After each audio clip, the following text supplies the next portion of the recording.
Welcome back everybody. કાલે આપણે જોઈ ગયા કે લાસ્ટ લેક્ચરમાં આપણે જોઈ ગયા કે ફોરવર્ડ ડિફરન્સ ટેબલ કઈ રીતનું હોય છે, બરાબર છે. ફોરવર્ડ ડિફરન્સ ઓપરેટર કઈ રીતે યુઝ કરવાનો છે, એનું ટેબલ કઈ રીતે બનાવવાનું છે. એકવાર ફરીથી આપણે એને રિવાઇઝ કરી લઈએ કે અહીંયા આર્ગ્યુમેન્ટ x બરાબર છે, વેરિયેબલ x કહીશું તો પણ ચાલશે, આર્ગ્યુમેન્ટ x કહીશું તો પણ ચાલશે. અહીંયા આગળ entry y is equal to f of x. यहाँ first forward difference, second forward difference, third forward difference. बराबर है. આ રીતની વેલ્યુ આપણને આપેલી છે. x ની જગ્યાએ અહીંયા આગળ હવે વેલ્યુમાં હું લખું છું a, બરાબર છે. a પછી a પ્લસ h પછી a plus 2h a plus 3. Okay, x0 x1 x2 અને x3. આ થશે y is equal to f of a, અને હું 1 કહી શકું છું અથવા 0 કહું છું. પછી આ y1 છે f of a plus h, y2 છે f of a plus 2h, y3 છે f of a plus 3h. Okay, तो आर्ग्यूमेंट x वैल्यू आपली છે a plus h a plus 2h a plus 3h, y0 is equal to f of a plus h f of a plus 2h f of a plus 3h. First forward difference આપણને ખબર છે કે delta of f of a અથવા delta of y0 શું થશે? y1 minus y0. આપણે કાલે લખીશું y1 minus y0. પછી delta of y1 is equal to શું થશે? y2 minus y1. delta of y2 શું થશે? તો y3. Okay, y3 minus. પછી second forward difference delta square of y0 is equal to શું થશે? delta of y1 minus delta of y0. okay, delta square of y1 is equal to શું થશે? delta of y2 minus delta of y1. લાસ્ટમાં શું આવશે? delta cube of y3 is equal to delta નો square is equal to delta નો square y2 minus delta square of y1. આને diagonal forward difference table કહેવામાં આવે છે. આ ટેબલ કંઈક આ રીતે બને છે. વેલ્યુ આપેલી છે આપણને, આ બંનેની બાદબાકી કરશો એટલે ફર્સ્ટ ફોરવર્ડ f y0 માર્ક્સને મળશે, પછી y1 માટે first forward y2 minus y1, y2 માટે first forward y3 minus y2, બરાબર છે. ડેલ્ટા સ્ક્વેર માટે અને ડેલ્ટાના ક્યુબ માટે. ઓકે, સેકન્ડ ફોરવર્ડ અને થર્ડ ફોરવર્ડ ડિફરન્સ આ રીતે આપણે લખી શકીએ છીએ. હવે આનું એક એક્ઝામ્પલ જોઈ લઈએ.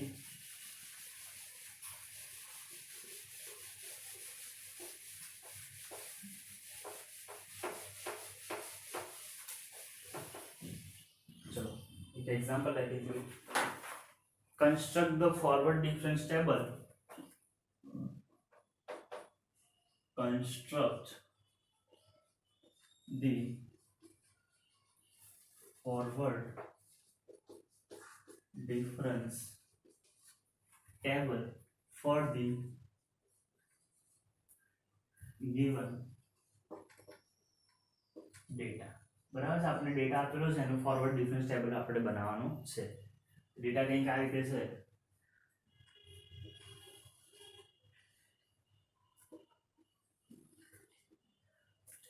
x ની વેલ્યુ આપેલી છે, y is equal to f of x.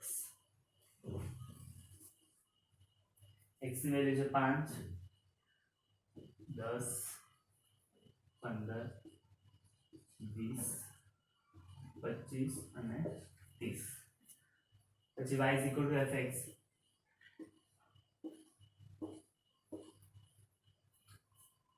1990,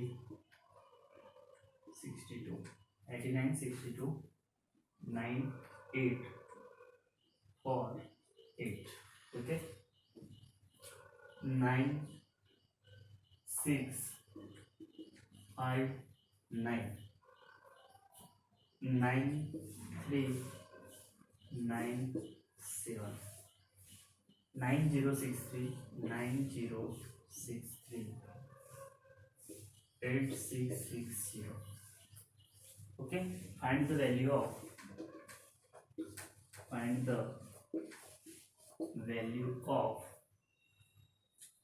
del square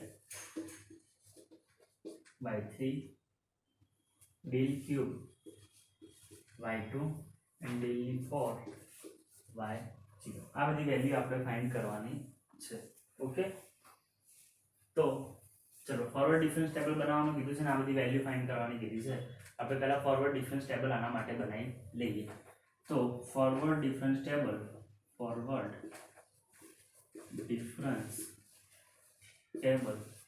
for given data is as below બરાબર છે ફોરવર્ડ ડિફરન્સ ટેબલ નીચે આપણે બનાવી લઈએ છે વેલ્યુ આવશે x ની પછી આવશે fx ઓકે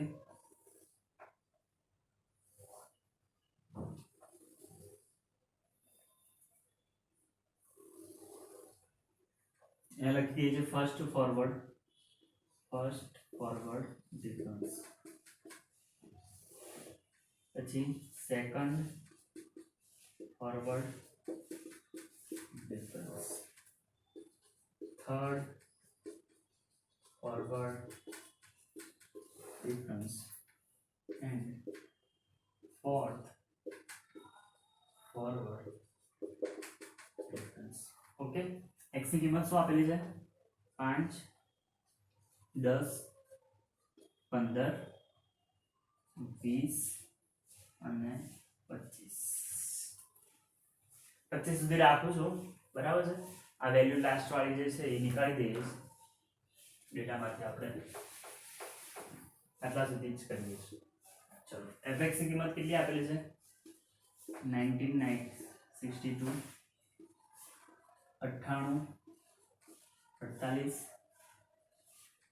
96 59 93 97 અને લાસ્ટમાં છે 90 બરાબર છે આ રીતની વેલ્યુ આપણને આપેલી છે તો ફર્સ્ટ ફોરવર્ડ ડિફરન્સ આપણે ફાઇન્ડ કરવું છે તો હું આને જો x0 કહી દઉં તો આપણા થશે x0 આ છે x1 આ છે x2 આ છે x3 ના જે વેલ્યુ છે કેટલી છે x4 છે okay x0 x1 x2 x3 અને x4 આ વેલ્યુ આપણી શું થઈ જશે y0 y1 y2 y3 અને y4 તો del of y0 is equal to શું થશે y1 minus y0 मतलब कि આ વેલ્યુમાંથી આ વેલ્યુ આપણે બાદ કરવી પડશે તો 98 minus 99 62 આપણે બાદ કરવાના તો આમાંથી આપણે આ વેલ્યુ બાદ કરીશું ત્યારે આપણને મળશે -114 તો આપણા થશે del of y0 પછી del of y1 is equal to શું થશે y2 minus y1 તો આ વેલ્યુમાંથી આ વેલ્યુ જ્યારે બાદ કરીશું તો આપણને મળે છે -189 એ જ રીતે del of y2 આપણને શું મળશે -262 બરાબર છે અને del of y3 આપણને શું મળશે y4 માંથી y3 ની વેલ્યુ બાદ કરવાની છે એ મળશે આપણને -334 ઓકે -334 હવે આપણે ફાઇન્ડ કરવું છે del square y0 del square y0 मतलब શું થશે del of y1 minus del of y0 मतलब कि આમાંથી આ વેલ્યુ આપણે બાદ કરવાની છે તો -189 minus of -114 તો એ વેલ્યુ આપણને મળશે -75 પછી del square of y1 find કરવા છે તો del square of y1 શું થશે આ વેલ્યુમાંથી આ વેલ્યુ બાદ કરવાની છે તો આપણને મળશે -73 પછી del square of y3 તો del square of y2 del square of y2 શું થશે આ વેલ્યુમાંથી આ વેલ્યુ બાદ કરીશું આ વેલ્યુમાંથી આ વેલ્યુ બાદ કરીશું એટલે આપણને મળશે તે મળશે આપણને -72. ઓકે, હવે ડેલ ક્યુબ કેટલા થશે?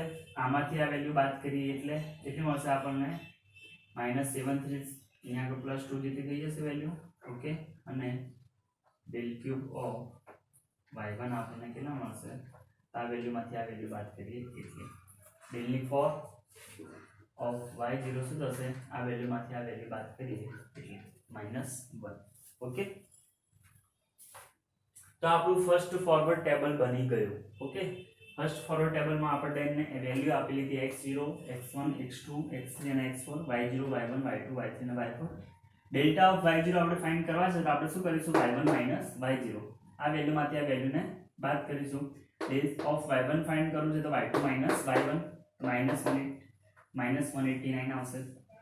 આમાંથી આ બાદ કરીશું ડેલ્ટા y2 મળશે અને આ વેલ્યુમાંથી આ વેલ્યુ બાદ કરીશું ડેલ્ટા ઓફ y3 મળશે. એ જ રીતે આગળ ડેલ સ્ક્વેર ઓફ y0 શું થશે? તો del of y1 minus del of y0 મતલબ કે આ વેલ્યુમાંથી આ વેલ્યુને બાદ કરવાની છે -75. એ જ રીતે -73 અને -72. આમાંથી આને બાદ કરીશ એટલે ડેલ ક્યુબ ઓફ y0 મળશે. આમાંથી આ વેલ્યુ નીકાળીશ એટલે ડેલ ક્યુબ ઓફ y1 મળશે અને ડેલ ક્યુબ ઓફ y0 મળશે. તો આપણું શું થઈ ગયું? ફોરવર્ડ ડિફરન્સ ટેબલ આપણને મળી ગયું. હવે અહીંયા આગળ જે વેલ્યુ આપેલી છે del square y3 del cube y2 અને ડેલ 4 y0. હવે અહીંયા આગળ એક વધારે વેલ્યુ હતી 30, બરાબર છે? x5 વાળી વેલ્યુ લખી નથી, એના માટે કહીને આ બી વેલ્યુ આપણને મળશે નહીં. આના માટે આપણે ફરીથી અલગથી નેક્સ્ટ એક્ઝામ્પલમાં જોઈ લઈશું. આપણને ડેલ 4 y0 મળે છે. Del 4 y0 is equal to શું થાય છે? -1. અહીંયા લખી શકું કે ફ્રોમ ધી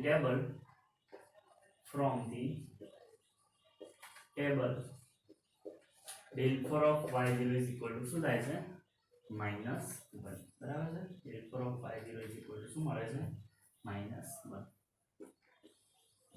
તો અહીંયા આગળ એક વેલ્યુ વધારે હોત તો આપણને અહીંયા આગળ ડેલ y3 મળે છે તો ડેલ y4 પણ મળતા. અહીંયા આગળ ડેલ સ્ક્વેર y2 મળે છે, ડેલ ક્યુબ y3 પણ ડેલ સ્ક્વેર y3 પણ આપણને મળતા.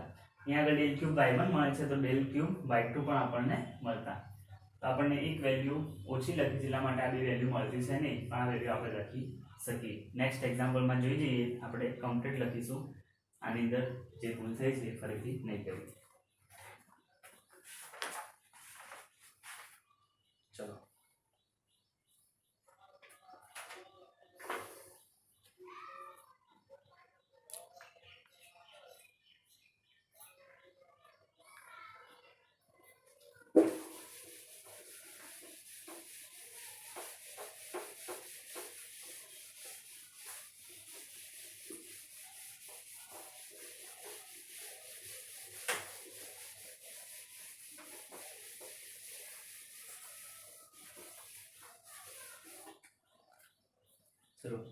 construct the difference table and find the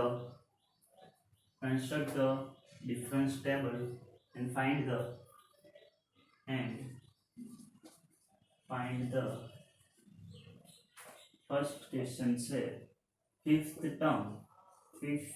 term of the series 3, 6, 11 and 8. okay, and second છે sixth term of the series 0, 4, 16, 42 and 88. બરાબર છે? x ની વેલ્યુ આપેલી છે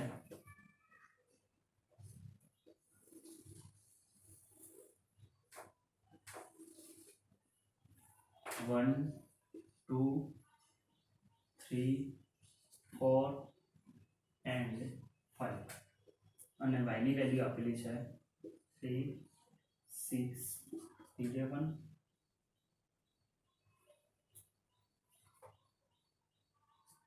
18 અને ફિફ્થ વેલ્યુ આપણે ફાઇન્ડ કરવાની કીધી છે. બરાબર છે? આ સિરીઝમાં જો fifth term of the series 3, 6, 11, 18 આ વેલ્યુ આપણે ફાઇન્ડ કરવાની છે. x ની વેલ્યુ આપેલી છે 1, 2, 3, 4 અને 5. મતલબ કે x ઇઝ ઇક્વલ ટુ 5 હોય ત્યારે y ઇઝ ઇક્વલ ટુ કેટલા થાય છે એ આપણે ફાઇન્ડ કરવાના છે. આપણે ફોરવર્ડ ડિફરન્સ ટેબલ બનાવી દઈએ. Forward difference table of the given data is as below. બરાબર છે.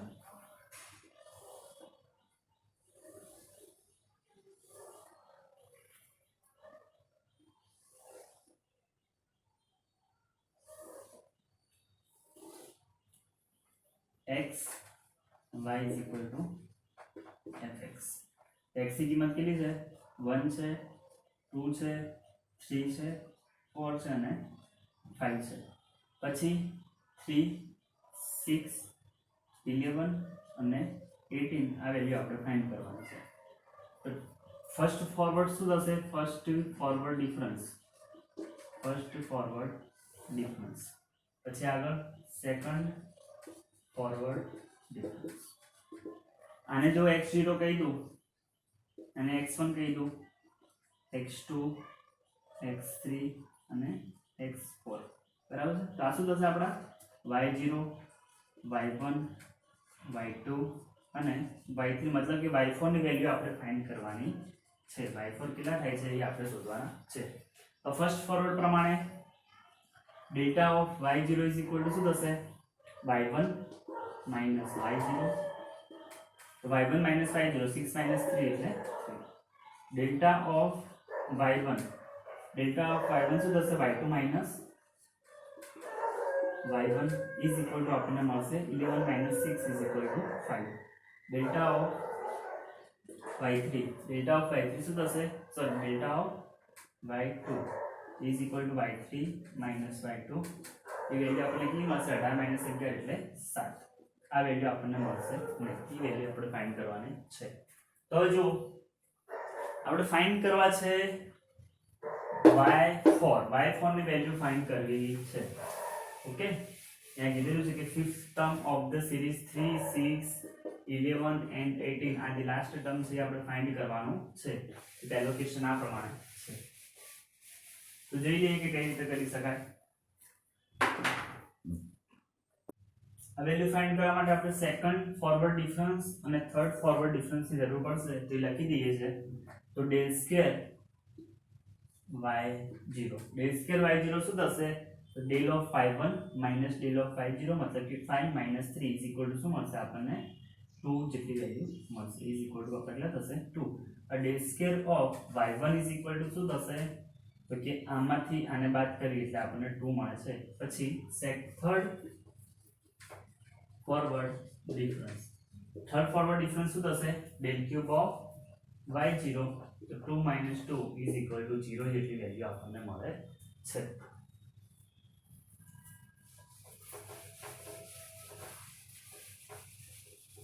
હવે જો del of આપણે y4 ફાઇન્ડ કરવાના છે. ઓકે, y0 1 2 3 અને 4. તો y4 આપણે ફાઇન્ડ કરવા છે. તો આપણે વિચારીએ કે કયા સૂત્રની અંદર આવું પોસિબલ છે. જેમ કે del of y3 હું લખીશ તો del of y3 શું થશે? y4 minus y3 થશે.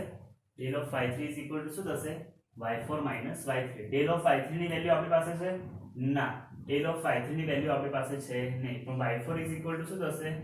del of y3 plus y3. બરાબર છે. del of y3 is equal to શું થશે? y4 minus y3. માટે y4 ને કરતા બનાવીશું del of y3 plus y3. del of y3 શું થશે? del of y3 થશે y3 minus del of y3 ની વેલ્યુ આપણી પાસે છે નહીં. પણ del of y3 આપણે ફાઇન્ડ કરી શકીએ છીએ. કઈ રીતે ફાઇન્ડ કરી શકીએ છીએ? તો del square of y2 કેટલા થાય છે? del of y3 minus અને અહીંયા આગળ ઇક્વેશન નંબર 1 કહી દઉં. del square of y2 is equal to શું થશે? del of y3 minus del of y2. del of y2 આપણી પાસે છે. ઓકે, તો del of y3 minus del of y2. Del of y2 ની કિંમત આપણને આ કેટલી મળે છે 7 મળે છે. અહીંયા આગળ થશે 7 del square of y2. Del square of y2 ની કિંમત આપણી પાસે છે નો. ડેલ સ્ક્વેર ઓફ y2 ની કિંમત છે નહીં. પણ ડેલ સ્ક્વેર ઓફ y2 ની કિંમત આપણને ખબર છે કે આપણે કઈ રીતે ફાઇન્ડ કરી શકીએ તો કે del of y1 del of y2 minus del of y1. Okay, del square of y2 ની કિંમત કેટલી થશે del of y2 minus del of y1 is equal to del of y3 minus 7. Del of y1 ની કિંમત આપણી પાસે છે. Okay, del of y1 ની કિંમત છે અને ડેલ ઓફ y2 ની કિંમત પણ આપણી પાસે છે. તો 7 minus 5 is equal to del of y3 minus 7. માટે 2 is equal to del of y3 minus 7.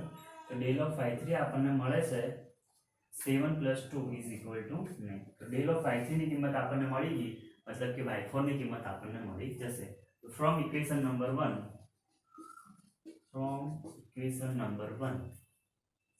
y4 is equal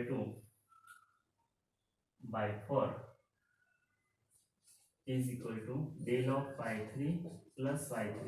y3 ની કિંમત કેટલી છે y3 ની કિંમત આપણી પાસે છે 18 પ્લસ y2 ની del of y3 ની કિંમત કેટલી છે 9. 18 plus 9 થશે આપણા 27. y4 is equal to 27. તો fifth term of the series કઈ છે fifth term માટે fifth term of the series કઈ series આ 3 6 11 18 is 27. બરાબર છે. અને જે fifth term આપણને મળે છે એ 27 મળે છે. તો આપણો જવાબ થશે. ઓકે, ચલો હવે આગળનું જે એક્ઝામ્પલ છે એ આપણે નેક્સ્ટ લેક્ચરની અંદર જોઈશું.